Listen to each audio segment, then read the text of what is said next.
Hello सर्वांना, कसे आहात सर्वजण? मजेतच असतात. काल आहे ना, मला एक सबस्क्रायबर भेटले होते. मी बाहेर गेले होते तेव्हा.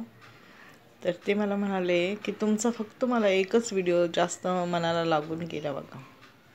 तसे मी तुमचे सर्व व्हिडिओ बघतो, त्याला लाईक करतो, सर्व करतो, परंतु एकच व्हिडिओ मला खूप आवडला आणि वाईट पण वाटलं त्या व्हिडिओ बघून. तुम्ही जो टाकला होता तो व्हिडिओ, त्यात असं होतं की मी माझ्या मुलीचा वाढदिवस भंगार विकून केला आणि आज तीच मुलगी माझ्यावर हात उचलते. तर बघा किती वाईट परिस्थिती झाली ना. कारण का, ह्याला कारण आहे पैसा.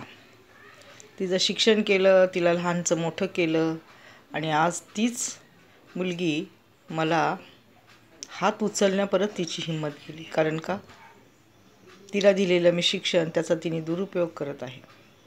तर असं करू नका. प्रत्येक आईवडील आपल्या लेकराला चांगलं शिकवतात आणि चांगलंच वळण लावतात, पण चांगलं घेणं वाईट घेणं हे प्रत्येक लेकरावर अवलंबून असतं. तर तो मुलगा मला म्हणाला की बघा, तुम्ही इतके त्रासातून शिकवलं पण त्याचं तिला आहे का काही?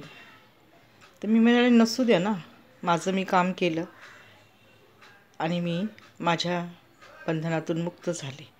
मी तिला योग्य तो मार्ग दाखवला आणि तिला तिच्या पायावर उभी केली. आता त्यातून तिने काय शिकायचं काय नाही हे तिचं तिने ठरवायचं. धन्यवाद.